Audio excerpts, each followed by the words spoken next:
shorty what your name is. Do you have a man who you came with? We doing the best we can. And we got a special guest in the building. The incomparable. Listen. The legend. The man, the myth, the legend. Listen. We have a special guest in the building. But you know what though? To be honest with you, as much as I would love to introduce this person, I think it's only right that the person who's known this brother the longest introduce this brother, this illustrious maestro, magnificent. We're already doing it. We're already doing it. It's only right. We're already doing it. Dr. Amber K. We're already doing it. Amber Camilla, I give you the floor. Yes. We're already doing I mean, you have already started the introduction. Thank you. That's what There are not enough words to describe Nah. Not nearly. Jarrett. That's Jarrett is a person who means so many things to so many people. Facts. And all right. He has a mind that is as intricate as a labyrinth, words that are also as intricate, delicate, powerful, stern, all of the different things that they need to be whenever they need to be it. He is, let's talk about the word maestro. He is a maestro. He is a musical genius, creative genius. Okay. You cannot fathom the number of notes that he has written on sheet music since he was born. You can't fathom. It's over 1 million. It's over 1 million notes. Over 1 billion. You know how many notes have been sung? How many? Let's talk about it. Listen, how many notes? What was that? What People have sung his notes. How many seconds? How many seconds of music has Jarrett produced? You don't know. We don't. You don't know. But let me tell you something. Okay. This man is above all things a visionary. He is a visionary. He brings things out of his soul, out of his mind, and brings them to life and literally changes people's lives in the process of manifesting his vision. And I'm excited that he is here to talk with us because he also has a heart for the people, not just any people. He does love all people. We all know that about Jarrett, but Jarrett also has a particular love for his own people of the diaspora, of the African diaspora. And so we're happy to have him on the special edition Kwanzaa episode in the year 2020. Yeah. Has touched so many people's lives. I know he has particularly been touched by 2020 and seeing all of the sides of it. He is a teacher himself, so he experienced it being a teacher. He's a friend. He's just he knows a lot of people, and so I just think that this is a great person to be ending 2020 with us on the Street Academy podcast. He definitely has 1 foot in the academy, literally, and 1 foot in the streets. Been there, done that. Welcome, bring it to the stage.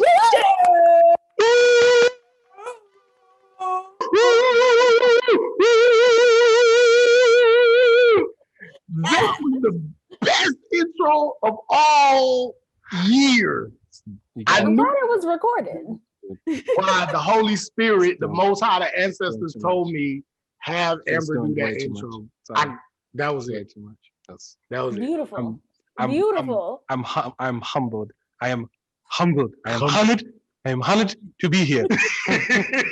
Nah, but for real, man. I was just having a conversation with John Paul Grant. I won't even go to all of it, but just to be sitting virtually in the room with such like great minds, man. Like I am grateful to be seated here. I'm grateful. Just real quick, if you all are like even checking out Facebook or checking out Instagram, I'm sharing just for the celebration of the day and just for celebration of my folks. I'm celebrating Black music magic and not just like the people as the superstars, you see them every day. That's cool. It's whatever. These are like my people. Like these are my folks. So like check out my Facebook page, check out my Instagram, Uncle Rosie _87. Go check it out all day. I've been posting, just been putting up, like I said, people was like, we're going to get the superpowers on the 21st. Listen. And I was like, yo, we ain't never needed them because we already had superpowers. So go check it out. like I said, my people, they are superheroes in my book. So go check it out. I just put another one up. So it's gonna be all day. I'm just posting, just to celebrate, just the magic that is Black music and Black people in music. So check it out. You get a chance. I love it. And thank you all for having me. Man, I'm humbled, grateful, honored to be here. Exciting, man. That's dope. I like, and I think that exemplifies the one foot in the academy and one foot in the streets, right there. So real quick, want to make sure we do our intro, and then get right into it, because we got a couple things we got to get done. So welcome back, y'all. Street Academy Podcast, where we keep one foot in the academy and one foot in the streets. We already did an amazing intro. Amber did, and just one of those sway in the morning type intro for this incredible guest we have here, Jarrett, and just everything that he has done and is doing. His resume is incredible. You could Google him and you could see everything that he has done and has been doing. But today, and we was actually talking about this before, we'll probably bring him back on when we're actually doing something around music. If you know anything about Jerry, he's a music maestro, music master, music genius.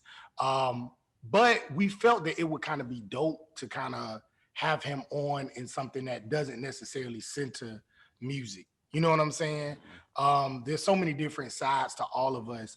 And one thing about Jerry, if you know him as well as we all do, is that just like Amber said, he is a lover of his people and has an appreciation for culture, Black culture, and things like Kwanzaa, which is, something that is important to us as African Americans specifically. And so we thought it'd be dope to have him on to talk about this holiday, talk about, things that 2020 has brought to us, and then also talk about ways in which we want to apply these principles to the next year, 2021. Talk about serious stuff, and then also act the fool, because y'all know we righteous and ratchet over here. So we just gonna have a good time with this episode. So yeah, y'all ready? Let go. Let's do this. Yes, sir. All right, so the first thing we're gonna do is talk about Kwanzaa, right? And what Kwanzaa is. And so anybody want to kind of just chime in and talk about what you know about Kwanzaa and how you celebrate Kwanzaa?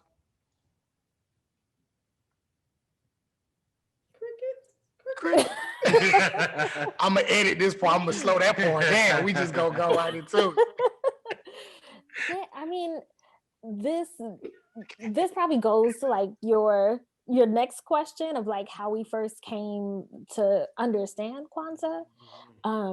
I first came to like a real understanding of Kwanzaa when I was in college. Shout out to HBCUs.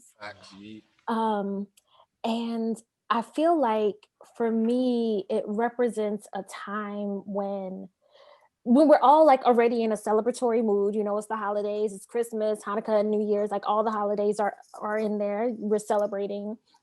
But it's a time to really be celebratory about Black culture. And not just like Black culture in terms of like the way that we talk and dress and move through the world, but how we can collectively think about where we're going as a people and how to get there and how to help each other get there. It's a time to celebrate family. Of course, like the foundation of the Black community is the Black family. So it's just like a time to like celebrate all that stuff, be with family, be with friends, and just like really think about what Black community means in really specific ways. I know we're going to get to the principles soon, but I think that's what it means to me. For sure. Yeah. So like for me, like if I could be honest, like growing up, my parents were, they were pretty conscious about, exposing us to all that is our culture. But interestingly enough, like growing up, we didn't really go into really in depth as far as like celebrating Kwanzaa. I really did not grow to have an appreciation for Kwanzaa. I would say when I went to an HBCU, Sure. But it really wasn't until I went to a predominantly white institution and found out how much we were not celebrated.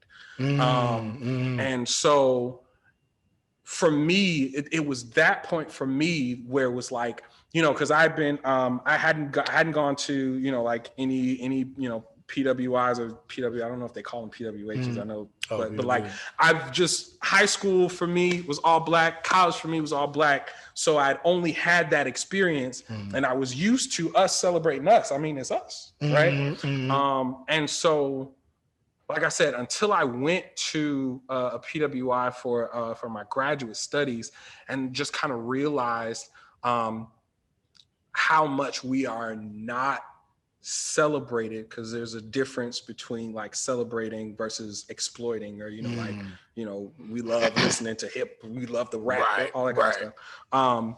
It wasn't until then that I was like, yo, the appreciation for us as a people, for us as a culture is something, it's serious, right? So for me, and that was, I don't know, that was maybe like 8 years ago, like 6 or 8 years ago, that I really started to get an appreciation for something set aside to celebrate the unity, to celebrate the community, to celebrate the self-determined, like to just celebrate all aspects of us as a people. So for me, like I said, that didn't happen until like much later on in life. I always knew about it, respected the idea of it, but like that full appreciation didn't come until I saw, like, man, you know, like it is imperative that we celebrate us and we pull us together and we, you know, really take that time to sit down and just kind of pour into us. For me, I have a similar experience too. So I let me think about how. Oh, ouch. Oh, by the way, like I might you all might see me like hitting my nose every now and again because I got a nose ring for my birthday. And so ratchet. First of all, when was your birthday? And she ratchet. Yesterday. Why did nobody know Birthday, Amber. I knew it. Amber, happy birthday. It's beautiful. Are you serious? Yes, I'm serious. Well, I mean, I and don't so think that has a bit to do with like my understanding of Kwanzaa too. So I have a birthday that is during this holiday season, right? And ever since I was younger, and I only learned Kwanzaa at school when I was going to a public Black school. And I went to a public Black school, predominantly Black school in a very Black area, from kindergarten through 3rd grade. And I remember very specific, and this was like, it was near Greenbrier. So that's like a very Black neighborhood, been a Black neighborhood for a long time. So very Black. So that's what we learned Kwanzaa. That's when I first learned Kwanzaa, and I can remember learning that. And I remember we would get to the 27th, which was my birthday, and it would be Kujichagulia. And so for me, it's just like, Kujichagulia. It's just like, I didn't remember anything else about it. Interestingly enough, though, once I moved to a Black Christian school, everything about Kwanzaa completely disappeared. And that's coming because I think if we really want to talk about like that tension between identities, so that the Christian identity and the Black identity, you know, that's always been a thing. And the way that different, I would say, you know, of course, growing up Adventists were not known to really embrace their Black identity as much or to talk about Blackness. And if they were, it would always have to be subordinate to the Christian identity. And so I think going to Adventist Academy, there was no ever mention of Kwanzaa ever. There wasn't that. And we had a Eurocentric curriculum. And so also because it was Christian focused, the holiday season, you know, it's just like there's the message that the holiday season gets co-opted by other things, right? And so it's just like, it shouldn't be about materialism, it shouldn't be about this. And in one way, I actually think that it ended up also pushing down the emphasis on Blackness, which is what you experienced in Kwanzaa. And so it's just like you have the message of Jesus is the reason for the season. If Jesus is the reason for the season, then being Black and celebrating Black unity probably isn't. And so I think that there's something happening, that something was happening there in terms of like what was emphasized and what wasn't. And so all of my like rearing, I would say I did not get that kind of emphasis on Kwanzaa at all, even though I would say my dad was kind of a Black person. My mom wasn't necessarily in that way. And so we didn't get that in the house at all. And then, you know, and so the holiday season for me, with my birthday being here too, is always a festive time. Yet being Christian, it was just more so focused on the holiday being Christmas, and then also focusing on Jesus and not all the other things that might come with the holiday season. And so I actually feel like the way that I've experienced it, Kwanzaa is almost looked at, as I've heard different Black people talk about it throughout my whole life, almost as one of those like holidays for those like super Afrocentric type Blacks, or it's for what might be considered, I know we've talked about the term, the Hotep type Blacks, you know.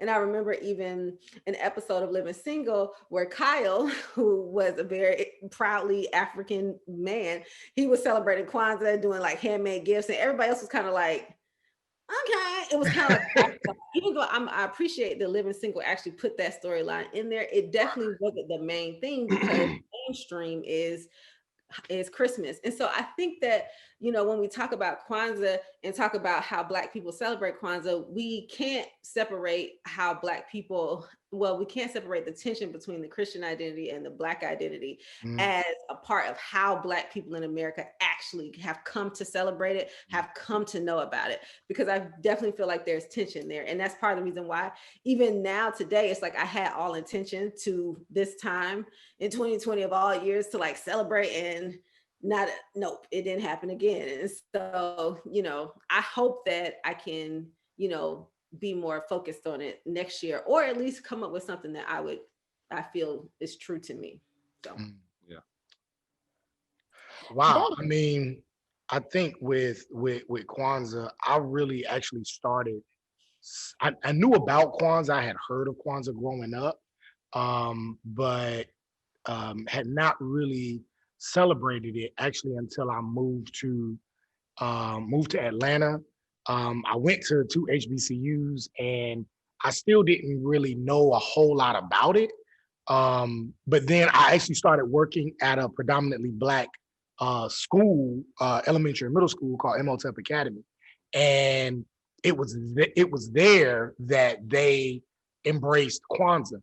Partly because it was a school that focused on teaching students African principles, but also because they had students and people that had a Christian background, Muslim background, Jewish background, people who did not subscribe to the Judeo-Christian traditions at all, but more so subscribe to African traditions, culturally African traditions, and African, you know, spiritual beliefs.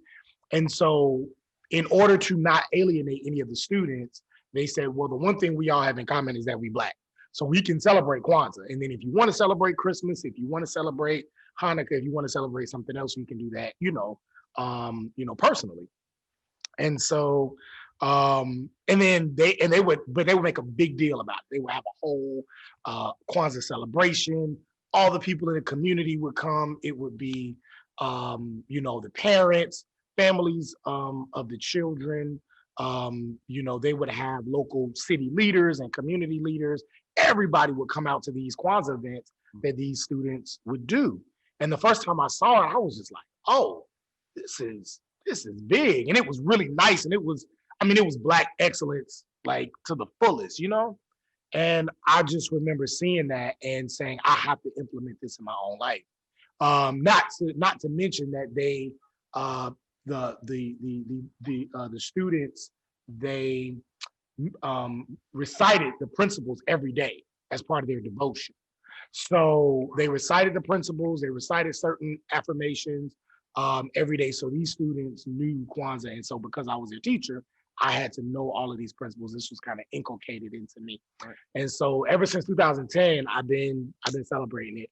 And yeah, it's actually been amazing. So what I wanted to do was start off by number one, talking a little bit about Kwanzaa and what is here before we actually go into the principle for today. And so with Kwanzaa, typically it is made up of first this, which is called the Kanara. This is the candle holder. And you have your 7 candles. All of these, if you live in Atlanta, you can get this in the West End for real. You can order it on Amazon. You can go to any Afrocentric bookstore in your area. And typically they might have a Kwanzaa set, or you can order a Kwanzaa set online. But this is the Kanara. You have your candles, which are called, what are the candles called? I always forget what the candles are called. Oh, the Mashuma Saba. So that's what the candles are called. And they're red, black, and green for the Pan-African colors, which come from the Pan-African flag, brought to us by the Honorable Marcus Garvey. And then you have what's called the Nkeka, which is your rug. And on the rug is where you have your corn, which is called the mazao, which is what the corn is called. And typically what some people would have on their Kwanzaa table, they would have corn, they might have grapes, and generally it's fresh fruits and vegetables. These are like 3 years old, so my corn is not fresh. This mug is not fresh. You don't want to eat this. This is just for display purposes. So you have this. You also have the unity cup, which symbolizes the unity of Black people. And then on the Kwanzaa table, we also place various things that are important to our culture. So you might put books. So right here I have some books that are significant to me: the autobiography of Malcolm X, Why We Can't Wait by Martin Luther King Jr., Caste, Class, and Race by Oliver Cox, and Nelson Mandela, The Man in the Movement. I also have DVDs that center around Black culture. So Hidden Colors is one. I also have a family reunion DVD here. And so you can usually put anything you want: music, art, anything on your Kwanzaa table that represents Black culture. And every day, starting on the day after Christmas, December 26th, we start by lighting a candle. And when we light that candle, we also talk about that principle that is associated with that candle. And so the first candle that we typically light is the Black candle in the middle, which is the Umoja candle, and that symbolizes unity. Some people go to the right. I mean, some people go to the red and light those candles first and then go to the green. I usually do, and then some people do the green and then go to the, some people start with the green and then go to the red. You can do it either way you want to, really. I've seen evidence that says you can do it either way. So I usually go from Black and then I'll go to the red. So the second day is Kuji Chakalia, which was, I think that was yesterday, which was self-determination. Yeah. And then the third day, which is today, is Ujima, which is collective work and responsibility. And so what I would like for us to do is talk a little bit about that principle of Ujima, collective work and responsibility, and what that means to you. I want to go ahead and say what Ujima means, or kind of the description on the Kwanzaa website. Ujima, let's see, where is it? The collective work.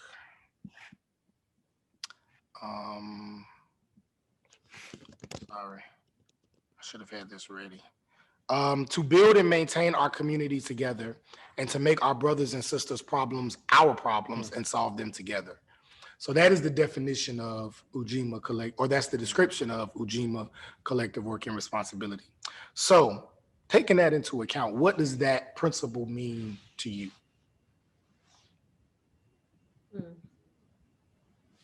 Can you read that again? So Ujima, collective work and responsibility, it is described on the website, the Nguza Saba website, which is the 7 principles. That's called the Nguza Saba. To build and maintain our community together, and to make our brothers and sisters' problems our problems, and to solve them together. I feel like that has taken on special meaning for me this year in a pandemic, in an election year, because I think I've just been inundated, and this is not like specific to Black people, it's specific to American culture of how individualistic we are here. You know, people, largely white people, have gone like maskless and just have not shown any sort of like responsibility to ridding us of the pandemic. And so that has directly impacted a lot of Black families, you know? And I think that for me, taking on that responsibility of thinking about the consequences of my actions, my family, those around me, on other Black folks who I may not know personally, but just thinking about how my personal actions can impact others. I think, you know, even thinking about today, like this was pure happenstance. Like I didn't plan this, but I went and did my early voting today. And I was outside for several hours. It was colder than I thought. And so I didn't have like my coat on or anything, but like I stood in line, and y'all know that I have not been a big fan of like the voting process, the candidates, like all that stuff for this year.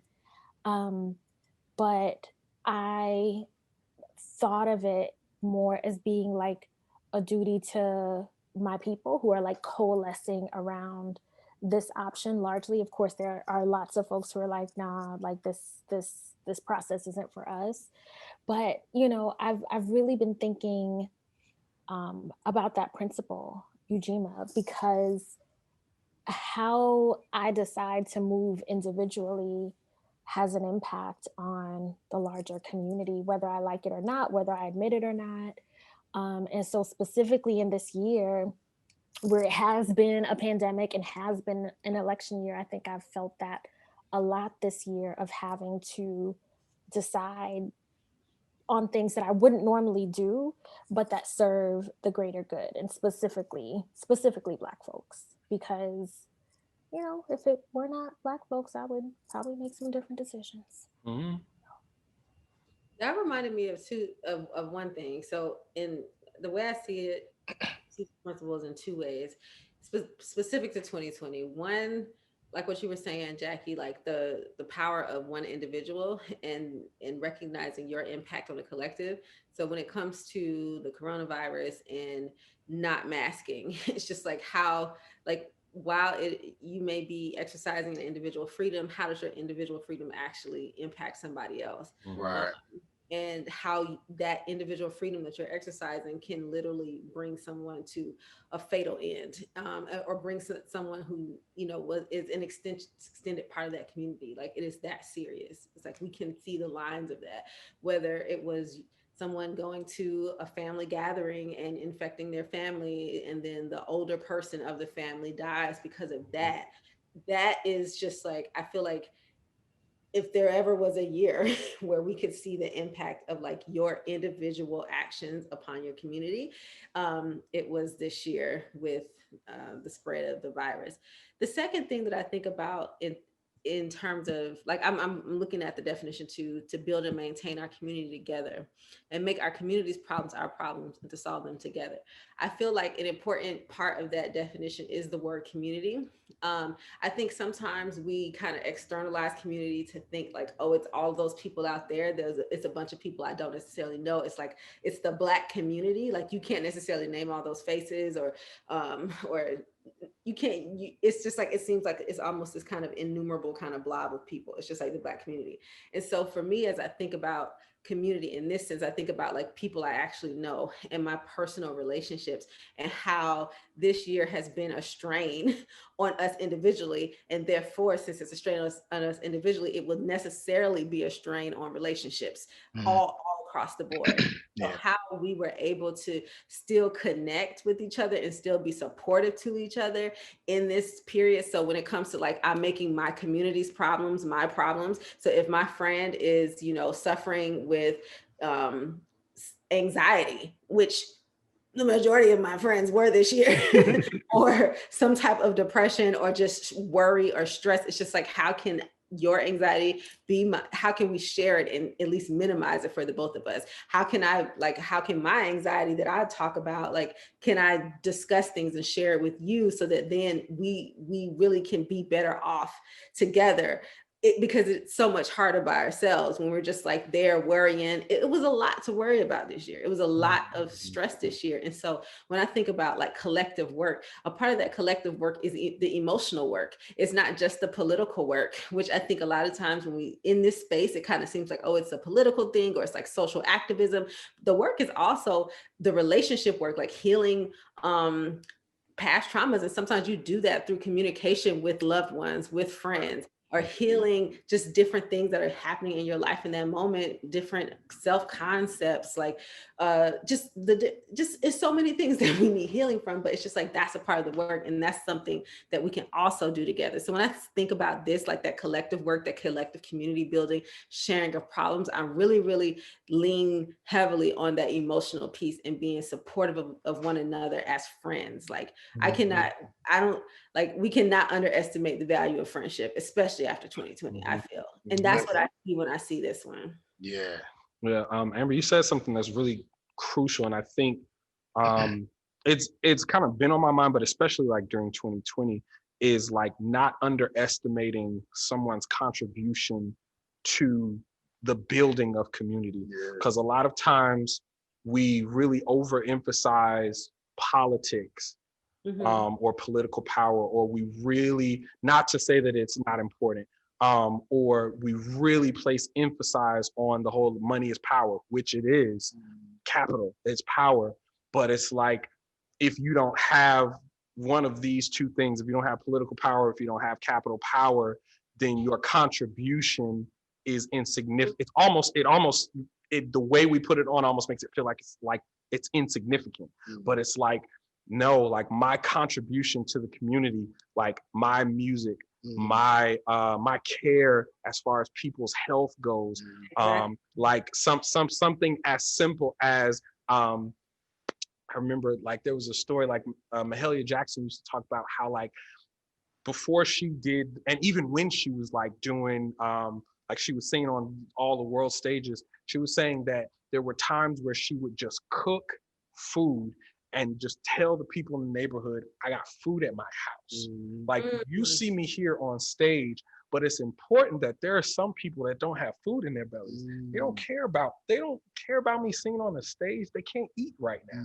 So this contribution to the community is just as important as my breaking barriers and all this stuff. You know, like, people applauding her. That's great. She's like, I'm having meals for these people off the street, because that's an important contribution.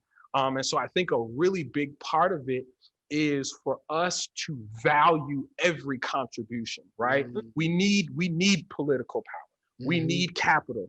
We need, but we also need artistry. We need emotional health.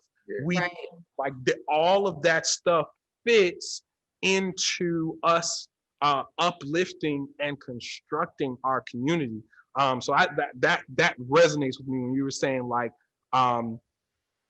you know, like, not like, yes, okay, we got all this other stuff, but they're like, everything, all of it helps. Unless it's breaking us down, it helps. Bring it to the table. Come on, what you like to bang spoons on the table and it clears up people's mental space.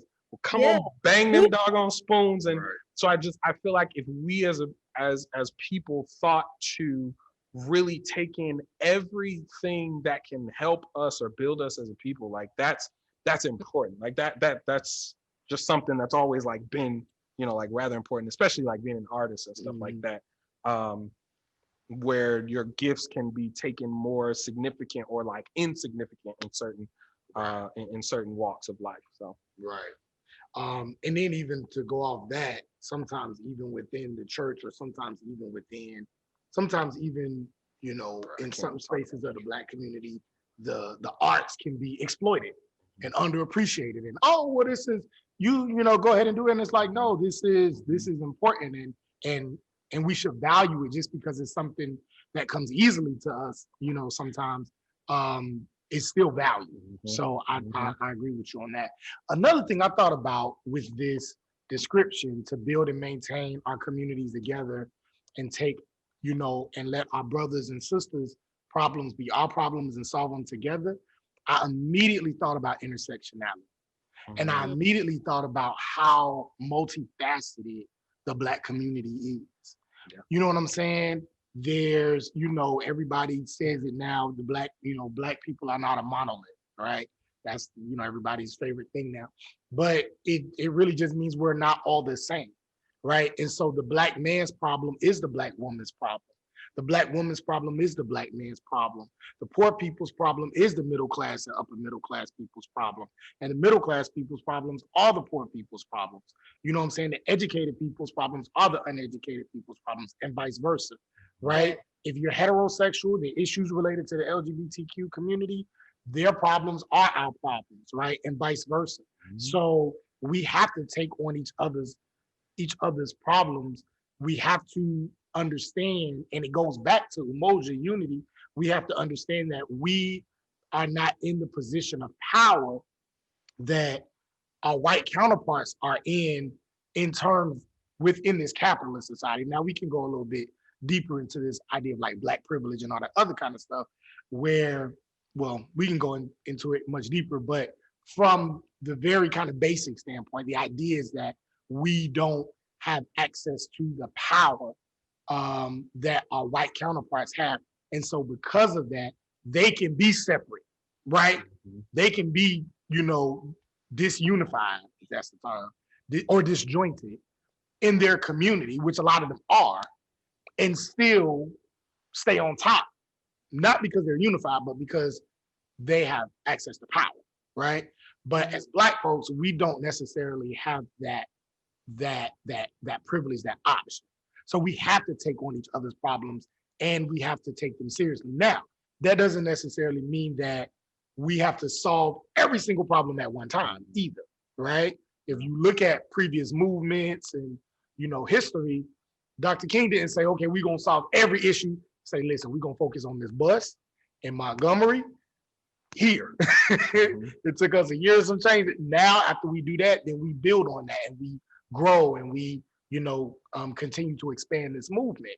So it doesn't mean that we take on everything at one time either, but it does mean that we continue to keep all of our people in mind as we're fighting, as we're moving towards liberation, as we're maintaining our communities, as we're building our communities. And so I think that's one thing that's extremely important. And another part about this idea of collective work and responsibility is that it doesn't necessarily mean we're all going to have the same ideas either. You know what I'm saying? Some people are going to, you know, feel that we should build our communities in one way. Some people may think that we should do it in another way or in another way. Some people are Pan-Africanists. Some people are Black Christians. Some people are Black Muslims. Some people are atheists. Some people have different views. Some people believe in self-determination. Some people believe in integration or whatever. Everybody has different views, but we all want the same thing, right? Which is freedom and justice and equality for our people. And so I think that's the unity part. That's the collective work part. And we pull what we can from the unique things that we're doing. Whatever we can pull from those that blend with somebody else's, we merge those things together and we move forward. So that's what I think about when I think about that work. I'm wondering if y'all feel like that was particularly like important for 2020. And even in going into 2021, do you feel like it's, I mean, we haven't even talked about like the other principles for real yet, but I'm just wondering if y'all feel like this principle especially is really important for us to take, was like really important for 2020 and really important for us to take into 2021. This particular principle? Honestly, I think that we would not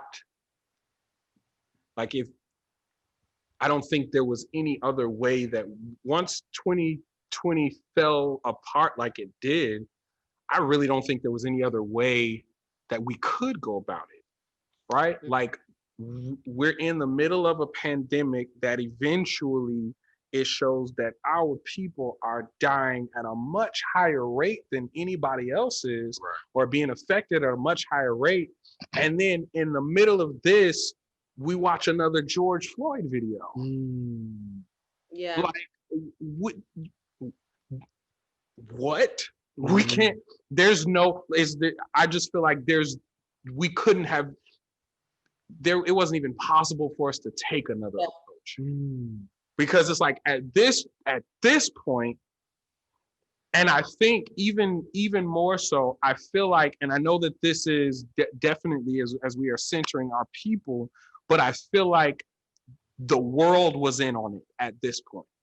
The world was in on it, like, man, like I'd use other words. I know we on the live, but it's like, man, like, really? Like we in the middle of a pandemic and y'all black people can't get a break. We can't jog. Yeah, in the middle of a pandemic. We can't jog. We can't go to Wendy's around this month. Right. Like, I mean, we can't sleep in our bed. Right. Without the police coming in and letting off rounds on the girl that's sleeping. I think that the world, yes, you know, like definitely focusing on our people, but the world saw in this moment that it was like, yo, like forget y'all, like, or forget everything else. Like these people can't catch a break. Yeah. And so it was like even the world for a moment, and they still are, but it was like even the world for a moment just poured in and was like, yo, we're in a pandemic. They're already dying at a faster rate than everybody else, and they still can't catch a break. And so it was like, I don't think within the good that's in the human spirit, you know, like if we just separate, you know, from everything else, within the good that's in the human spirit, I don't think there was any other way that we could even approach it. Like it would be impossible to approach it any other way. And I also feel like 2020 was a year of exemplifying that Black people are united. And I want to say that like there's also that message out there that Black people can't come together. Like I hate seeing that. People ain't united. Black people just need to get together. Black people so disjointed. I'm just like, can we be done with that rhetoric? Like, and let me pause you for a second. People who are usually saying that are people who have done absolutely nothing or very little as far as bringing people together. I promise you, I've not met a person who has said something like that and has done not a momentary thing to help Black people come together, but like they have stayed the course in committing to bring us together as people. There's typically people who say stuff like that, they have not. Every time somebody says that, what you said, Amber, I always ask them, what Black people are you around? 100% of the time when I ask that question, they always come with the Where are you looking? Where are you looking when you're saying you're not seeing Black people sticking together? You're not seeing Black people doing certain things, right? Because I tell them the people that I'm around and the people that I see and the people that I surround myself with, oh no, that's not the case. And it's not that I'm around special type of people because I live in Atlanta. No, this happens everywhere I go because these are the people that I surround myself. It's not uncommon for me to see my people sticking. It all depends on how you look at it. Like, I love my sister. Shout out to Ayana. My sister tagged me in this thing. Kev on Stage. He's creating this app. That, you know, is basically challenging a lot of what's being done in Hollywood and in media and entertainment. And he said that within the first couple of days, he had like 10,000 people subscribe to this app. And he said, and literally everybody who did it was Black.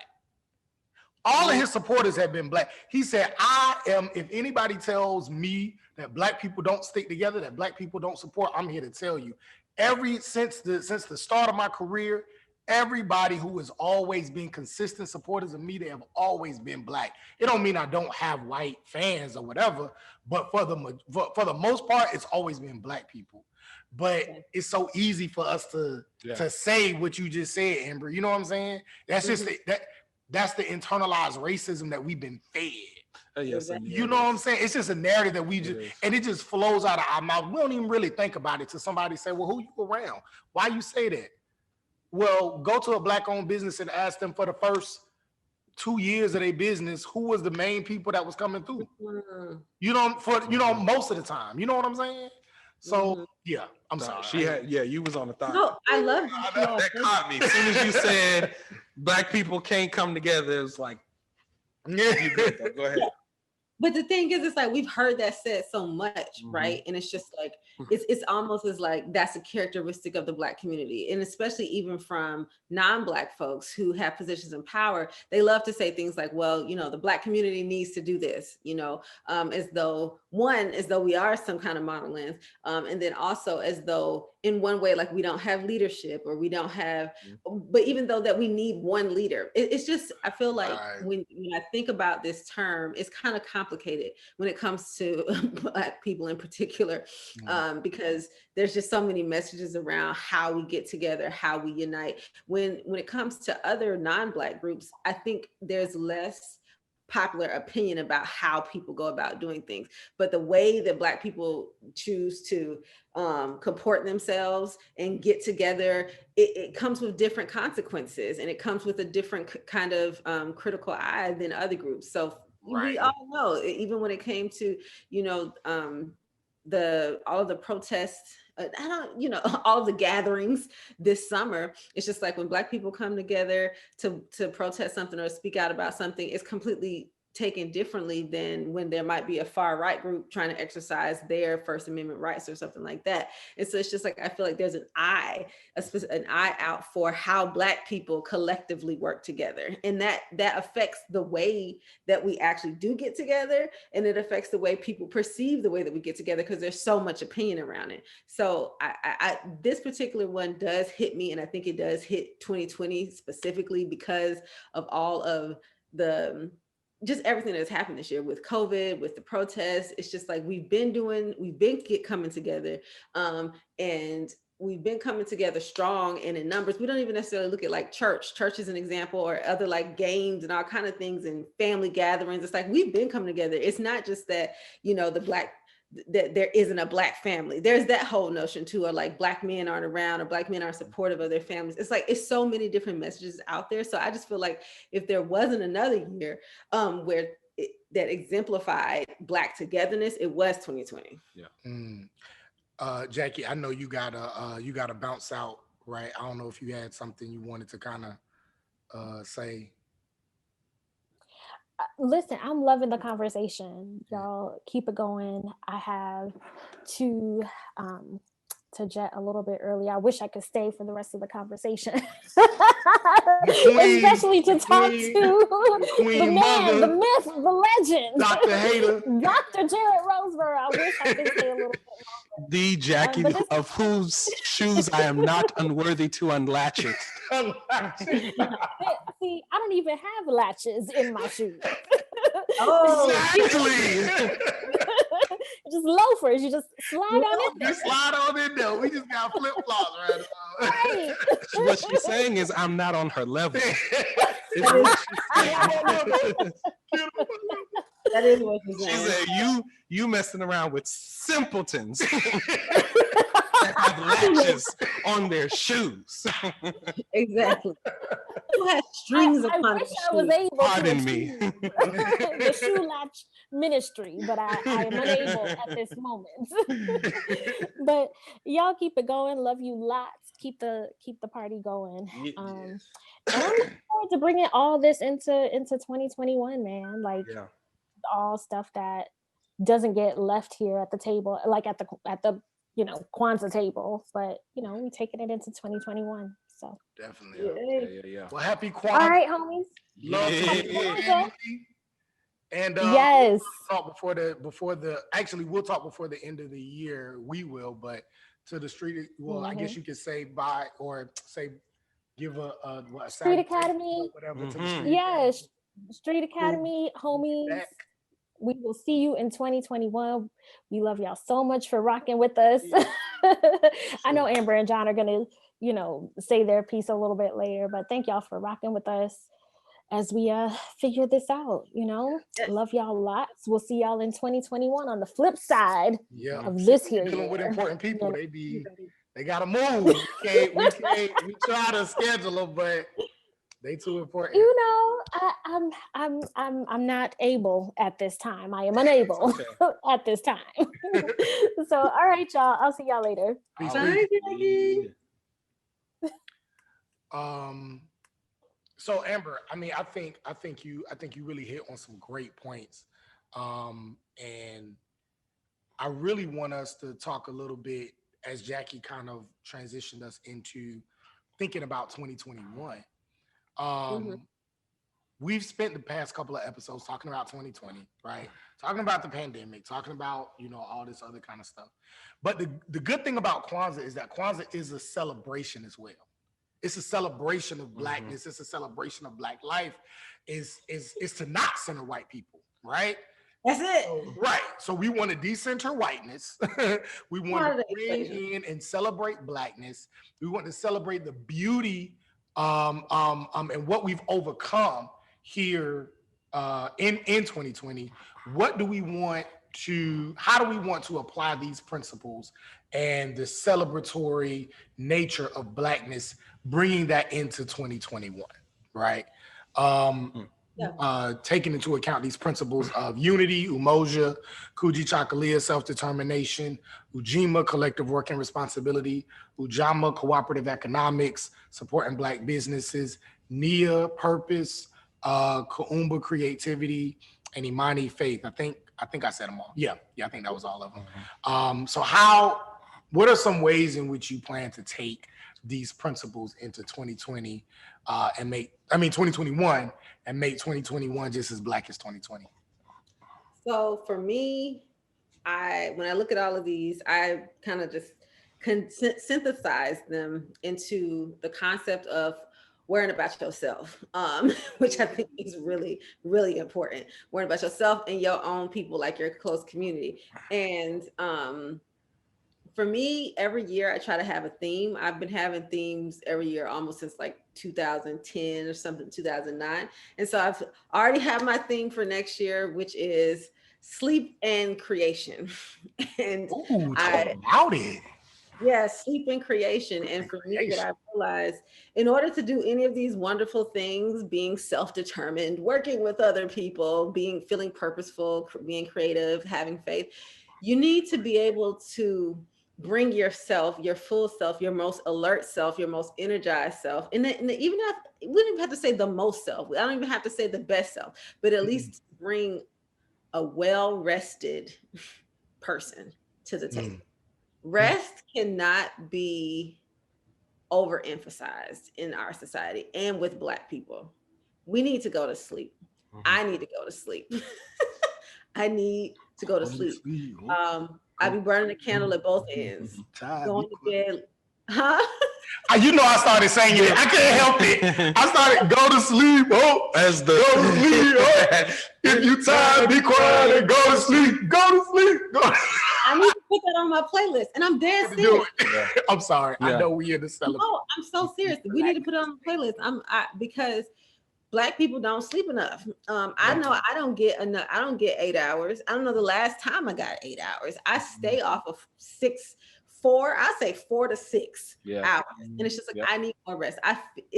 During sleep, even though scientists completely in some ways can't explain everything that happens during sleep, there's a lot of healing, there's a lot of repairing, and that's where you begin to just restore your energy. I feel like I know I would feel so much better if I actually got to sleep. And the other thing that comes with prioritizing sleep is in order to get sleep, you have to start creating routines in your life. And routines are what help you create discipline. And when you start having discipline, you're able to accomplish more of the things that you want to do. And with discipline, you're also able to be more focused, being able to be more sharp.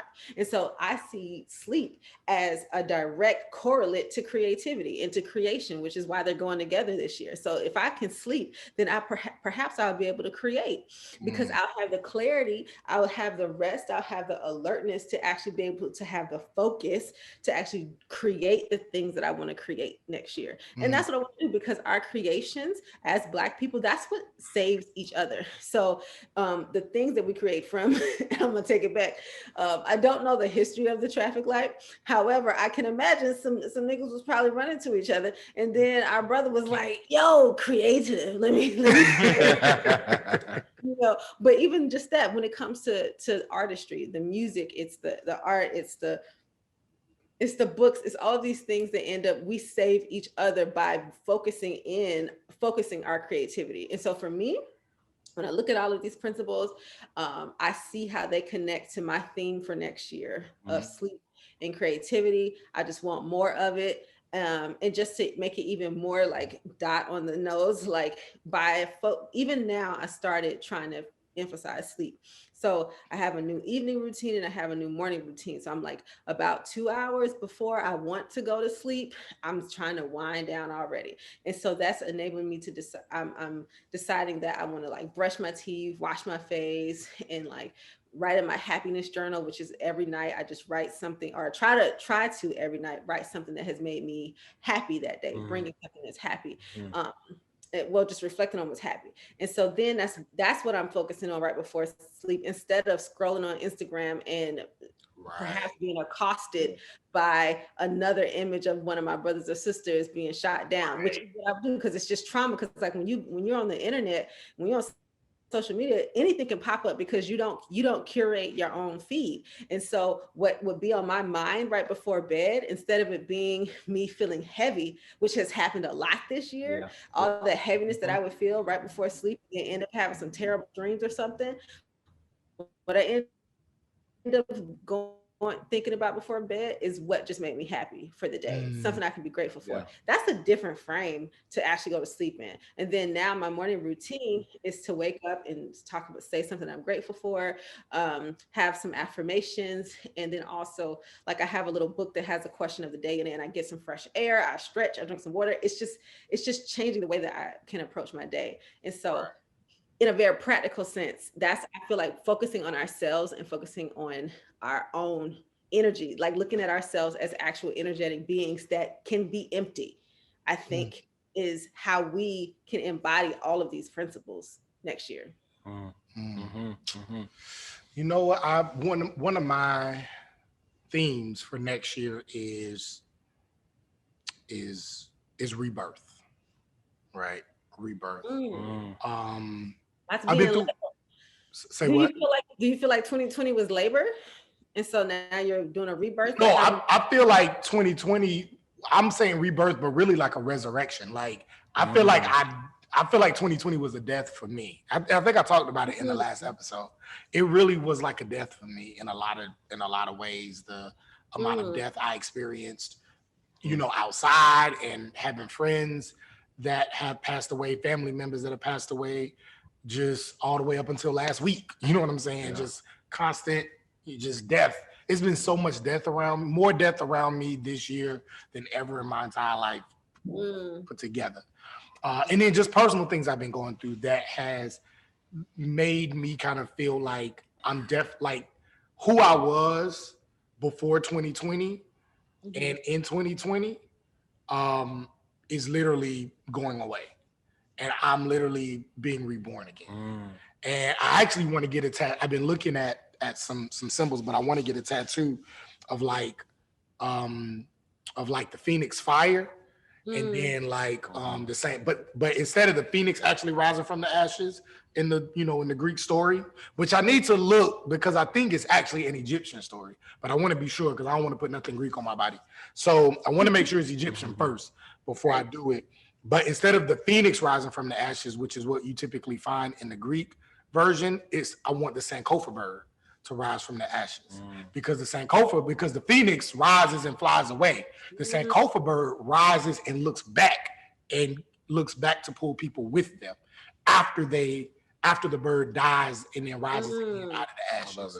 And so that's I want to get that tattoo. I'm still doing some research, but I'm probably gonna go to my folks down at City of Ink down at Edgewood and probably get that on my arm or something sometime next year.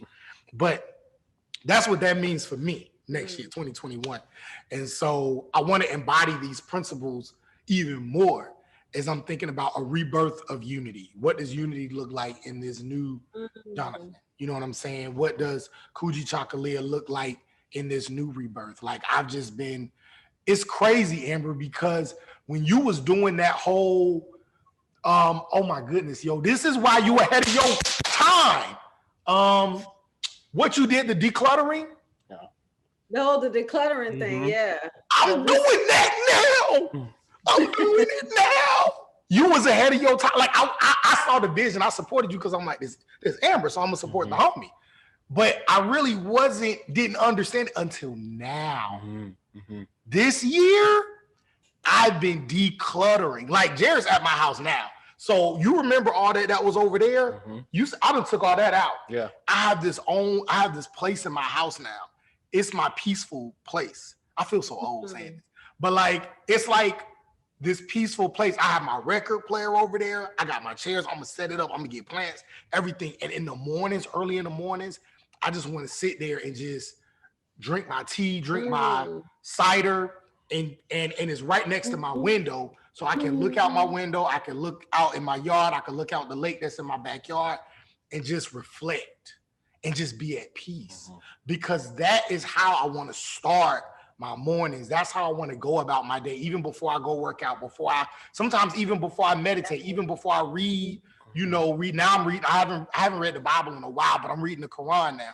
And so even before I read the Quran, even before I read, I'm reading with my Skajatani. So like, even before I read all of these spiritual books, I kind of want to be in a different place. Like literally just changing up my whole thing.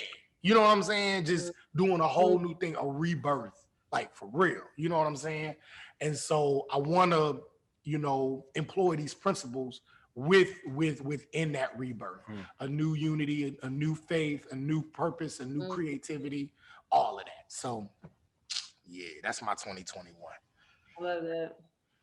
I love it. You might have just given me a third theme for next year, which is just the theme of tabernacle, and to be able to have a place of just spiritual renewal, like prioritizing that. So I might have to add that because that's a thing. Like I think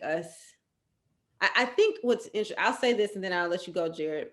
I haven't done a study, but I'm curious to see how Black people, especially Black Christians, just have evolved and changed, especially since the religious experience typically relies so much on church attendance and church going and being around people. I feel like this year people had to rely on something different. And they had to probably depend on themselves more for their own kind of spiritual journeys. And so I'm curious to see how this year in particular will affect Black Christians or just Black Christians and Black people in general in terms of their religious and spiritual perspectives. Because there was a shift this year because people just couldn't perform and experience in the same way. So like you saying that, like you have an emphasis on like having a space that's kind of like a space where you can kind of like really spiritually center yourself and like bring peace to your body and to your soul. I have a feeling like a lot of Black people had to do that, especially now with I think more and more there's a destigmatization of mental illness and mental health or taking care of your mental health. So people are being more intentional, and I think people are being invited to be more intentional about their mental and emotional health. So I feel like that is going to happen some more. Yeah, I like that. What do you do? Yeah, like I honestly, I'm in limbo, right? But it is It's a limbo that I believe that the creator has a purpose for. Like I cannot pretend. Even now, I just had a friend who lost her father, right, to COVID, just like recently, like literally just dropped her off at the airport maybe 2 days ago to go and fly out and bury her father because of this. And so, like for me, I can't pretend to understand everything that 2020 has been. But I believe we were talking about this briefly, John Grant. There was a purpose for it. Like there is a purpose, and it's like if you go through all of this and if nothing has changed, if nothing about your life has shifted, then I feel more for a person whose life has taken no shift whatsoever from the pandemic, from what has happened as far as Black Lives Matter movement. So it's like, I can't specifically put it into words like, what is 2021? Because I don't know. But what I do know is that what has happened in 2020 is literally like morphing me into something evolved. Do I know exactly what it is yet? I don't. But I do know that when I tell you, like, just being able to sit next to John Grant, I don't take that for granted. Granted.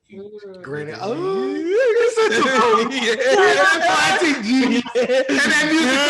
put that in A flat, B flat, C flat. But no, it's like I don't take hugging people for granted, right? I don't take conversation for granted. I don't take just being able to go and visit somebody I love for granted. I don't take sitting in a public space with people for granted. Right? Like, and so all of this is what I'm taking, right? I don't know. Right. It's like, it's appreciation. But it's like, man, all of these things before we looked at it and it was like, it was nothing to be like, yo, we going to the jazz festival. Oh yeah. We roll to the jazz festival. That's what we do every year. Normal, and that's what we do. Together. We get up, we go to it's a done deal. Or Juneteenth, yeah. That's what we do. Yeah. Right? And it's not that I took those things for granted, but now it's like every moment, I'm legit getting emotional about it. Every moment that you have that you can breathe and can breathe freely is like, that is a God-given gift not to be wasted. And I think I could definitely say that time wasted for me. Like, what did I waste time doing before? That now, if I would give life and limb to be able to do this again. Right. Like, what did I waste time before doing? Like, what did I waste? Like you said before, what did I waste time scrolling on, like just I ain't even looking at nothing for real. I'm looking at cat videos. Exactly. For hours on end, right? But I took life Shout around out to the cats, me. though. Shout out to y'all. Cats are evil, bro. No. Shout out to the cats who be jumping at the cucumbers. I find those videos quite fascinating. I've seen them. Like, what is wrong with like, why did they jump at the cucumber? I don't know, but I've watched that video. Oh my gosh. But no, that's legit for me. But it's just like, what did I take for granted? And being that I took it for granted, how am I going to be different from here forward? Right. How, like, what in life, like, what I would not give to have another conversation with some people who are no longer here. Right. So now for me, every conversation, and I was just reconnecting with another, like kind of friend on this, but like every conversation that I have is like, I'm about to fully put myself into this conversation. Right. Because I don't know what the next day is gonna look like. Right. There was somebody, it was another teacher at Pine Forge. I dropped off at the airport the next day. It doesn't matter. She had a stroke. Like, we take all of life for granted. Like, and so I think that's the biggest thing for me. Like, I can't even say it's like 2021. It's like right now. I don't take any of it for granted. Like, I don't take any of it for granted. Is life the best right now? No, it's not. It's you know, it's still craziness going on. Okay, great. But like, what now do I look at life and wish, like, man, I wish I could do more of this. So I can't take this for granted. Like, every morning that I get up, you know, like, I take for granted that I have time to do some, you know, to get this accomplished or to do. It's like, nah, can't take that stuff for granted. That's I'm off my soapbox. That's it.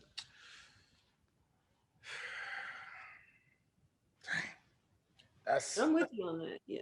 Wait.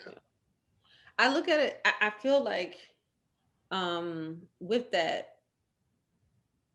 I think I don't know if I would call it a mantra or a paradigm, what you're saying, like the idea of like not taking anything for granted. And I think I would maybe for myself, because I've struggled with trying not to feel morbid in the way that I interact with life. So I remember reading this book called 1 Month to Live. And it was about like, what would you do if you only had 1 month to live, basically. And whatever those things that you actually wanted to do are the things that you, quote unquote, should be doing for like with your time, and like trying to make you think about like not wasting time. I remember though hearing later the idea of it being less useful for us to say like, oh, I'm out of time, or I'm running out of time, or like there's not enough time, because then that makes us as humans at odds with time. We're not, it's like time is just an entity. Time is a factor of life. It's the way that we are experiencing life. It's the same way with gravity. So gravity is something that we're not necessarily at odds with. It's something that we manage. So in order for us to fly, or in order for us to, you know, do whatever, if you want to like jump high or whatever, you are going against gravity. So you're managing it. It's not that you are necessarily at odds with it, or that you're out of gravity or something. So it's the same thing of not saying necessarily that I'm out of time or I'm running out of time, because then I'll have a poor relationship with it, because in the back of my head, I feel like it's a scarce entity, which in some way we don't know how much time we have. But with that, how do I look at time as something that I can be grateful for in every moment that I do have it, and not look at it in a finite way? Because then anything that you kind of have a negative relationship towards, it's like the way you deal with it. It's just like you're going to act rushed. So if you always feel like you don't have time, you're going to be rushed and busy, and that defeats the whole purpose of embracing the moment. So if I feel like it's just like time is on my side. Time is something that I'm appreciative of. I'm thankful for the time I have, and I'm grateful for it. And so in every moment that I have, I'm going to be appreciating the time, and I'm going to be humble about it, and I'm going to be grateful. And I think, and it's like, I'm still trying to like work through that for myself, because I feel like in language, just I think just in more media and just the way that people talk, we talk about time in a negative sense, and in a sense of like, we don't have enough time, which is totally fair when we think about the loss of life, and we feel like we didn't have enough time with that person, or like because we operate with a calendar that doesn't even necessarily feel natural, especially as people of the diaspora, because we didn't necessarily operate on these hours. So that's the whole thing too. But it's just to say, I feel like I want to work better with my relationship to time, how I talk about it, and how I'm like present, like how am I truly present. And so in the sense that you're saying, Jarrett, like, you know, I don't want to take anything for granted. I'm looking at like flipping that and saying like, I want to celebrate every moment, like every moment that I have celebrated, and not look at it like I might not have it again. Instead, look at it like I'm so excited that I have it now. Yeah, I love like, it. like trying to put all my energy into like this moment because I don't want to have that kind of morbid perspective. Because I feel like for myself, that doesn't work. I'm not saying that you all have to take on my perspective. No, it's I love it. I've been trying to work through that with myself. Right. Yeah, and one thing, Amber, you're so nail on the head with it. Perspective is everything, right? And you taught me this, like just rearranging words in a sentence, right? Is like could be the difference in the entire world, like you said, versus saying I don't have enough time versus the time I am going to celebrate the time that I have, or I'm going to honor the time that I have, right? Just that, like I love that. I love that. So I feel like you're spot on with that. Like, you know, anything that we can do to pull away from negative and go over to, I don't even necessarily want to call it positive, but it's more like affirmative. Yeah, affirmative. And I would even say scarcity in contrast to abundance. Yeah. It's just like there is that, granted, it's true that we have 24 hours in a day, supposedly, but that's also if you subscribe to the day setup that we have, you know, and if we are okay with these explanations, because depending on what time of the year it is, are we going daylight to, are we going sunrise to sunset? Like how many hours, how are we doing this whole thing if we really want to get technical? So even the way that we talk about the hours in the day and our relationship to time and our relationship to seasons, it can be different, and it can change the way that we just live on this planet and experience on this planet with others. And I'll get so specific as to say, this is what I would hope to evolve to within the next 5 years. I would hope that I almost don't use clocks at all. I would prefer to, and probably not even the Gregorian calendar that we have now. And I say that because I'm like, I really want to listen to my body. I really want to, I want to pay attention to when the sun rises and when the sun sets. I want to work. I want to put my energy into when the sun is up, and I'm like, let me get up. It's 5 o'clock in the morning. I'm not saying because I'm waking up at 7, I need to wake up at 7 because somebody told me I need to wake up at 7. I want to pay attention to the seasons. I want to pay attention to my own moon cycle as a woman, being on my menstrual cycle, which has been a thing that has really been like, you know, rejected and not a part of popular culture, even though we're like more than half of the population. Like everybody should be paying attention to women's menstrual cycles, actually, because it would definitely change the way that we interact with ancient Egyptians did. Ancient African people did. That's how they understood the universe, paying attention to women's menstrual cycles. It's so, instead of looking at it as like this thing that, you know, happens every month and women get all irritable and stuff, it's just like, well, what is happening in the bodies and in the spirits of the people around me? And also men have cycles too. Let's not play. So it's like everybody is on cycles. Men, women, non-gender conforming, everybody has a cycle. Every human being, every created thing has a cycle. And so my thing is, how can I change the way that I'm interacting with this whole thing? Because all of it has been shaped for me. I've taken for granted that this is how long a month is, and this is, you know, all of these different ways. I really, really want to just pay attention. Of course, you know, I can honor the way other people manage their time, and I can say, you know, I'm not going to be like, call me when the cloud is over the sun. Look, niggas be like, the dinner starts at 5 o'clock. You don't pull up at 5:30. Dinner starts at 5 o'clock. What is that in accordance with the moon and stuff? What is that in clouds and sun? So I want to do that for my own selfish.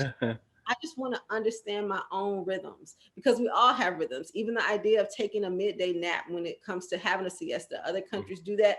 All of our bodies need different amounts of rest, all of that. And so I feel like when it comes to time, especially coming from a capitalistic, consumer-driven society, Black people in specifically will have an issue with time and the feeling of being rushed for time or pushed for time or not enough time and all that stuff. I don't want any of that energy in my body. I want to feel as though I have everything before me, and I want to feel as though in every moment I have life and I'm full of life, because the fact is I actually am full of life at every moment. You know, even if I'm anxious, even if I'm depressed, because in that depressed moment, I'm fully feeling that emotion. And so I feel like that's important, and we don't have that. as I don't want to say we don't have that. I feel like I have not focused on that much, or have not learned about that kind of embracing of life. Mm-hmm. I want to read something that somebody who's on our live posted. Mark Jackson said 2020 placed the Black Christian experience back in the proper divine order. Many lost their way seeking church first. Now forces us to recenter our focus. Didn't need to depend on anything else. It pushed us closer into his presence. So what 2020, I guess, allowed for us to, for many people, put less focus on church, less focus on traditions, and more on making sure that we are right with the divine, that we have that spiritual connection. You know what I'm saying? And I think that's kind of speaking to what you're talking about being one with what God has created, being one with the moon, being one with the sun, being one with our cycles, women's cycles as well as men's cycles, right? And so I think that like kind of going back to what you were saying, not that everybody coming out of 2020 should have their own business, should have written a book, should have even if you took 2020 to just rest, that's fine. Right. Whatever you did to survive, that's good. But what is important is that out of 2020, something, even if it was something very small, which I think is what you're saying, there should be some shift. There should be some change in who you were before 2020 and who you are in 2021. It doesn't have to be extremely massive. It can be something small, but there has to have been some change in order for this to have been worthwhile or necessary, right? And so, I think. I'm careful with the word should, right? Should is a word for me. Like, and telling anybody they have to do something or that they should have, and I say that because it's just like, I feel like there can be judgment placed upon people who, I feel like there's judgment that way. And I know that's not what y'all are doing. I wonder, again, I'm big on language. So I wonder if it's like, I would pose it more as a question. It's just like, have you, like, as anyone who has lived through 2020, how are you invited to change, and how have you responded? I feel like presenting that question rather than presenting it in that way makes it more receptive. I just look at it like to say like, you should have changed, or if 2020 didn't change you, then blah blah. And it's just like, I feel like what benefit is it for me to say that to someone? Right. I would rather, you see what I mean? It's like, I would rather pose it to them in the sense of like, because I don't want to be anybody's judge or jury. I really don't. And I feel like I've placed, like, people do that a lot. And so it's just like, I hope that the changes that 2020 invited us to make this year, we were receptive to. That's how I feel. I like that. Right. I feel you. Cause it's like that's one of the, look at that. We use something in math that we learned from school, but like the if then, it's right. But that it's like the only thing out of algebra that I learned. But no, like, it's an equation, and so like equations are, what's the word? It's like it's immutable, or like it's not changeable, right? Like, if this happened, then, but 2020 is not a if then. It's not. Exactly. It's not a if then. Got you. It is like, it's a this. Like, and however this is this. Like, as I'm listening to you, Amber, it's not a if then equation. Gotcha. And a lot of people have been, and like, it's humans, we're imperfect, and we have been wired to believe that we have to be driven by something. And so there are people that are trying to come up with the if then for 2020. Yeah. And I feel like we're going to see that more and more as the year closes. I feel like we're going to see a lot of, if you didn't do this, or this didn't, and it's just like, no, not really. Okay. Yeah. If you survived, then you survived. Yeah, exactly. If you're alive, then you're alive. Right. Yeah. And I'm not here to tell you how you should have done it or why you should have done it. I'm here to listen. I'm here to connect. That it's just like, I'm not here to place judgment or to condemn. Can I disagree? Because if you're a 45 supporter, I definitely have some disagreements with you about how and the why and the what. Or if you are a person who like chose to be completely reckless and go without mask in lots of public places, I would say, I strongly disagree with the way that you lived that. And I don't necessarily see us, and depending on who the person is, of course, I don't necessarily see us being in community and me investing any time and energy in that. Yet I don't want to take the spirit of judgment, because growing up as Adventist, it's just like, I feel like that was what I learned the best. And I feel like that spirit of judgmentalism is what creates so much division just amongst people, period. Because people want to feel better than somebody else. People want to be able to say, oh, I know better than you. I'm smarter than you. I'm wiser than you. I'm faster than you, whatever.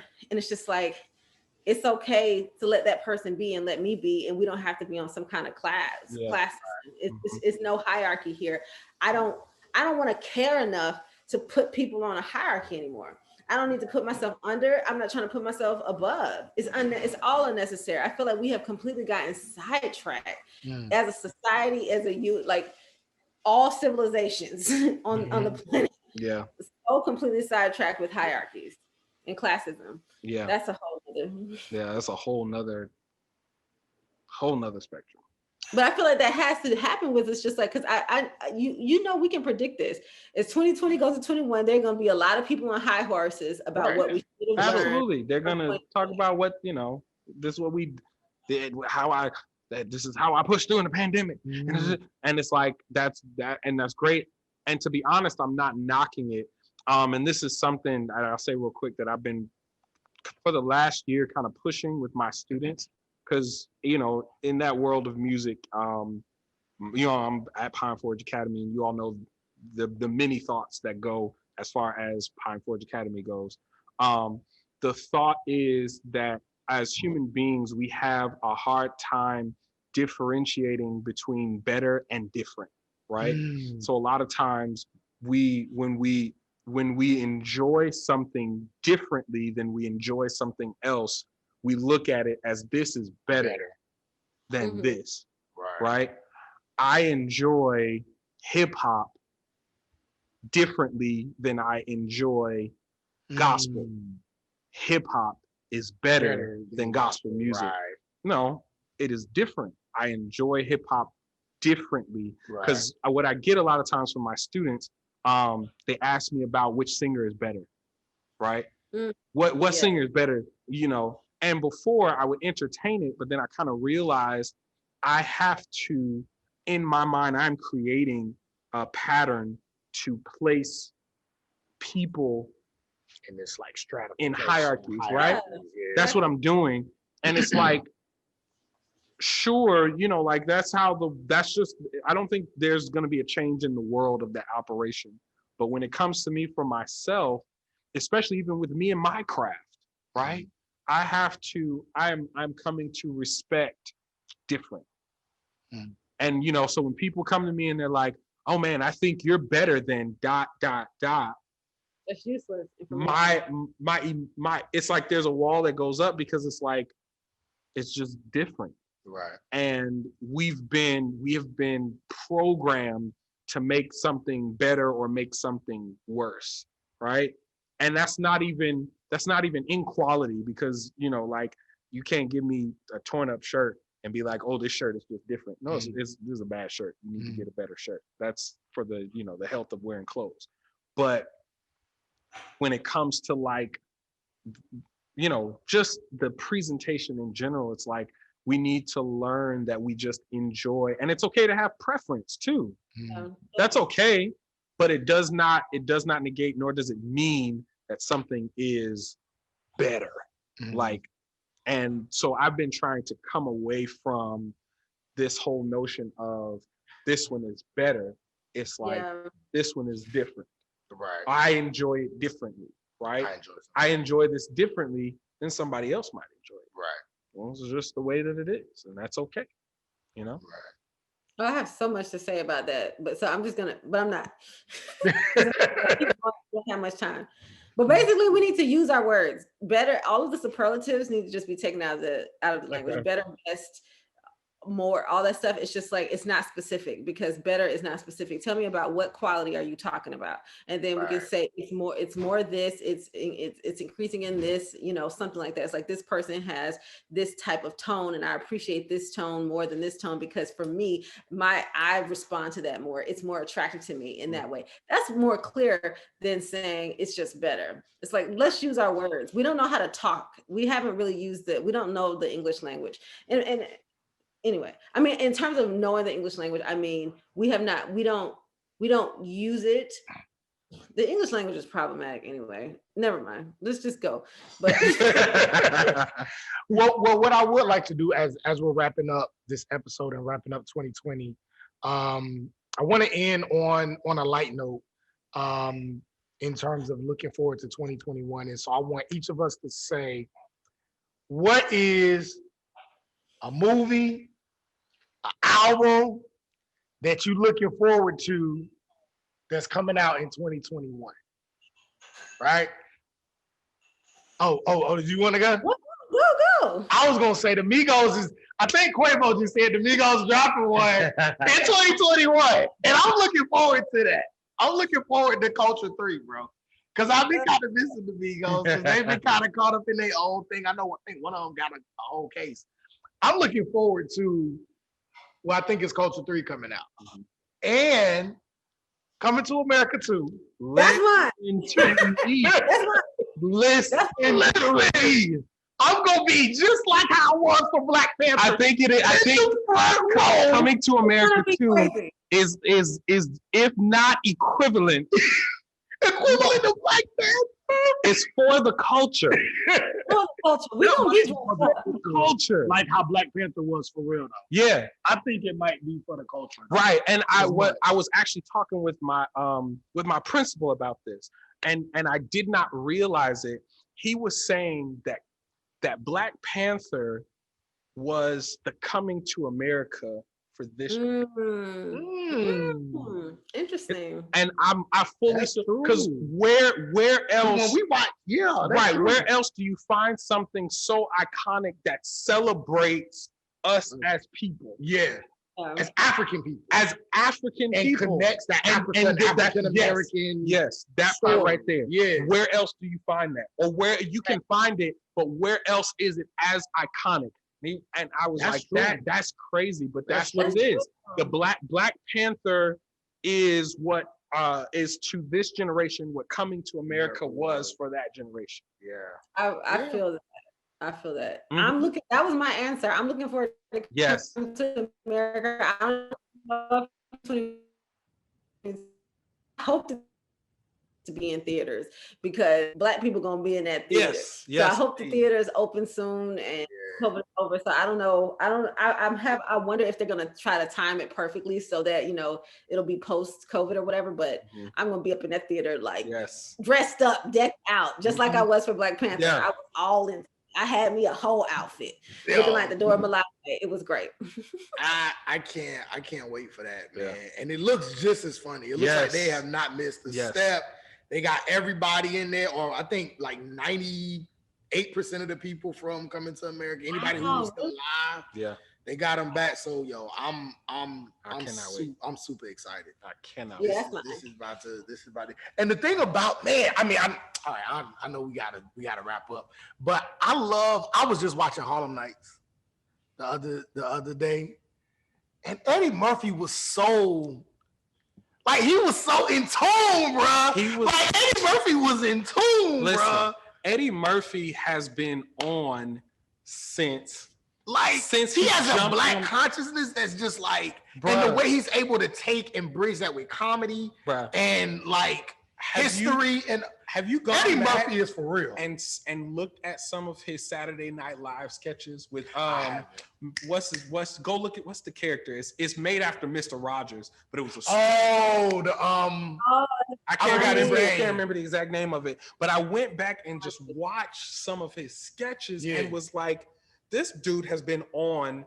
He talks about sociology, inequality, economic divisions, like race, class. He talks about all of that and just bridges that so well with comedy and entertainment, man. Eddie Murphy is that dude, bro. Yes. Like, he needs to be studied for real. Like, his stuff needs to be studied in colleges and everywhere. Not even just in colleges, but everywhere. Like, yeah. Did y'all see Dolomite? His Dolomite movie? Dolomite. I loved it. So good. My life was not changed. My purpose was affirmed and confirmed by that movie. Yeah. Really? Yes. I can see that. I can see that. Because it was like, I remember John Paul Grant when you were on that tip where it was like, I will not be denied. Yes. Undeniable. Undeniable. That's what Dolomite was. He was like, listen, I don't care what y'all are gonna do. I'm going to accomplish this. Yeah. So if you're not about that life, about accomplishing this, be out. Done. Yeah. I'm going to accomplish, bruh. On his own by himself. Bruh, that movie for me was it. Dolomite was crazy. To know that story behind it, that was it for me. That was it. Like, Mr. Robinson's name. That's what somebody Mr. Robinson's name. Yeah, I Mr. Robinson, Yeah, go back and look at those sketches. That dude has been on since he was in his teens. So Coming to America 2, 2021. That's what we're looking forward to. Yes, indeed. Excited. Hey. Well, yo, this has been another episode of the Street Academy podcast. I told you it was gonna be. I appreciate y'all having your boy. Yes. Thank you, Jarrett. Back again, up music. Come in and just sprinkle, you know, my little sprinkle, just a little. We wanted you to do the thing right here, bro. Definitely want you to tell everybody where they can find you. Oh, want to follow you, what you got going on. Yes. So once again, check out either my Facebook or my Instagram. Today for me, like I said, I'm celebrating my people. I'm celebrating more so my friends, like people that I know, that are superheroes in music, or it's Black music magic. That's what it is. And so, like, if you check out my Facebook page, Jarrett Roseborough, if you go to my Instagram, that's Uncle Rosie. Mm-hmm. Uncle Rosie. Uncle Rose? Yeah. Is it Uncle Rose? What is it? I don't know. Y'all young people in these and the Twitter fingers and the just look up Instagram. Search my name. It'll come up. Bro, Jesus Lord. But now, if you check out the stories and all that kind of stuff, like I said, I'm just spending today celebrating my friends who are superheroes in my eyes with what they have accomplished as far as music goes. And then, some stuff is in the works. Just follow me. I promise you to be out there.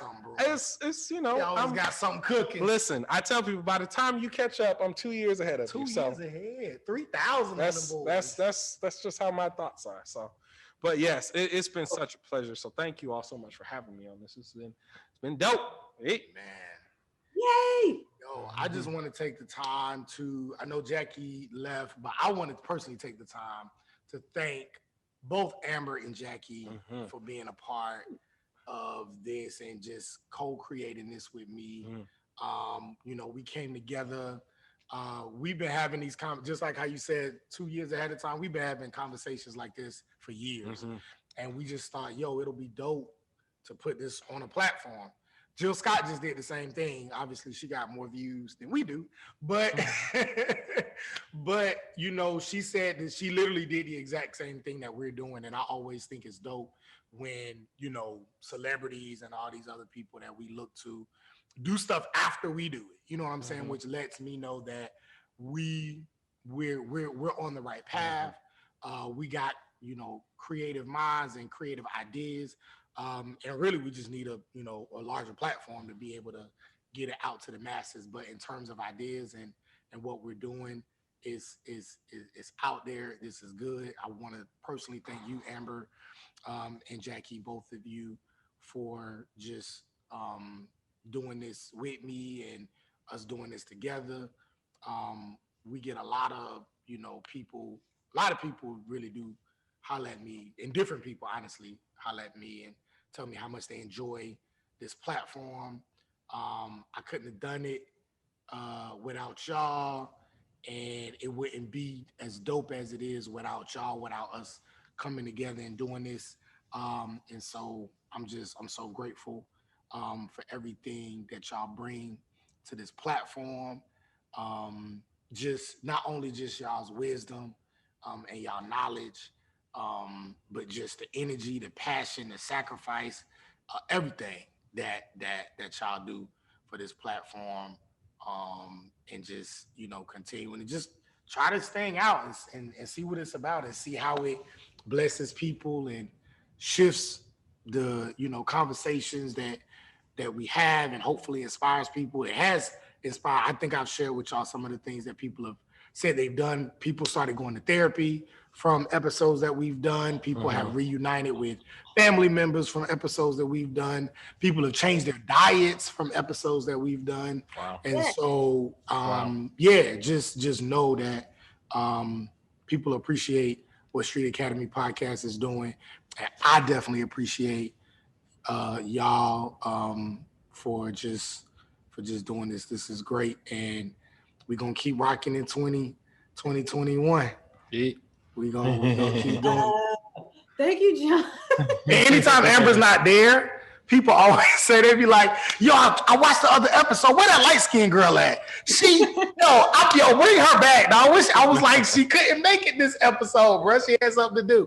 So yeah, folks love you. Okay, I have one unrelated question. It's completely off topic. Go ahead. You're about to say something. Yeah, let me say thank you to John. Yes. Thank you. Yeah. Thank you, John, also for your vision and for your insisting upon us doing this, which is good. It's just like being able to say, okay, y'all, let's do this, and putting it together. The energy that you put into putting the video, posting the videos, and putting them on the YouTube page, and like just what you've done is what we needed. And so thank you for your effort too, and also your wisdom and everything that you bring into the conversation, and keeping up with the people who actually are sharing stuff. Like, John, we all bring it, and I'm just so grateful for you. This could not be. I'm just so thankful for the trio that we have, and for all of the guests, such as the brother Roseborough himself, and then how you bring in the different guests. It's like you have vision. So thank you for your vision as well, because there are people who are going to benefit from it. Whether it starts with one person to a million, this is the beginning, and I feel so good. I feel so good about what we're doing. Like, and so it's just like seeing the views. It's only encouragement for us to.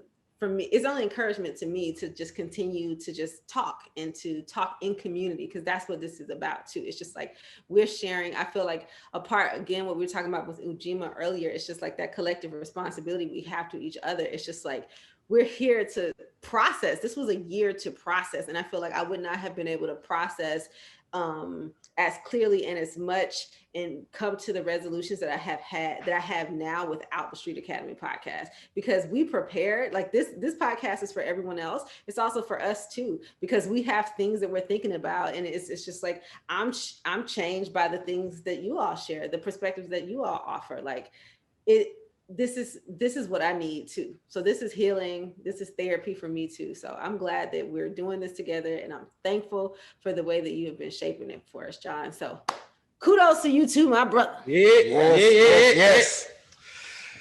Oh, this is it. All right. Unrelated question to, so there at one point you were not set up the way that you were, Amber, and so every time that I've watched, I've noticed that behind you is this mirror with these kind of rays, and it reminds me of the Black Madonna. Was that intentional? Well, this happened last time, but I'm totally fine with us continuing. Yeah, because it literally, it gives like the Black Madonna vibes, and I'm like, I love it. I saw it on the last episode, and I was like, yo, is that intentional, or like it's just there? I mean, it works, right? It works, and I'm happy that it works. Yeah. Hey. I'm thankful for this home that I have. This is a part of the 2020 blessing. So that I'm able to put up my mirror again. So Yeah. And then also when you there, I don't know, I saw that. Say wild and free. That's it. That's the kind of life I'm trying to live. Mm-hmm. I dig it. Wildness. Yes. Yo, so I know I already closed us out, but I'm gonna close us out again. Thank y'all, everybody who watches, every view, every comment, every time people come to me personally and say, yo, I watched this episode. Everybody don't watch every episode, but you know, whatever episode people watch, they say, yo, I like it. Or sometimes people just watch the Instagrams and then they go back and watch the episode. However you do it. Just thank you for supporting. Thank you for showing love. We greatly appreciate every guest, every idea that people have DM'd me about a show. And just know we plan to continue this in 2021. And the bigger we get, the more, as you can see, we doing the production, got the audio and switching videos and got the live going. So, but the bigger we get, the more we, the more we have at our disposal, we'll be able to hire somebody to actually do the production part and we can focus on other parts. But just, thank you again. Our goal, well, I know my goal, I haven't shared it with the rest of them yet for 2021 is at some point to get to a point where we can do this every week. We could put out an episode every week. I would love to do that. But that would depend on a lot of things. But for right now, we'll just continue to do the best we can, give y'all dope content, give y'all great content. So thank every single one of y'all that have supported Street Academy Podcast since we started in May. We actually started in the middle of all of the uprisings that was going on. So it was out of those uprisings that Street Academy Podcast was born. So thank y'all so much. As long as y'all rocking with us, we rocking with y'all, and we're gonna keep doing this thing. So, yes, all hearts and minds clear. Hey, clear. Let's go. Appreciate y'all. It's been Street Academy Podcast 2020. Yes, sir. Ooh, I'm so glad to say bye to 2020. Listen, Lord. Bye 2020. I don't even be on that kind of tip, but like this year, yes, I'm on it. Bye. Like you got to go. Going on. You got to go. We'll see y'all in 2021. 2021. Yes. I'm so happy. I'm thankful. Yes, Blow out the candles. We out. Love it. Peace up. All right. That got their feet upon the neck of the haters, the game and the devil like came in.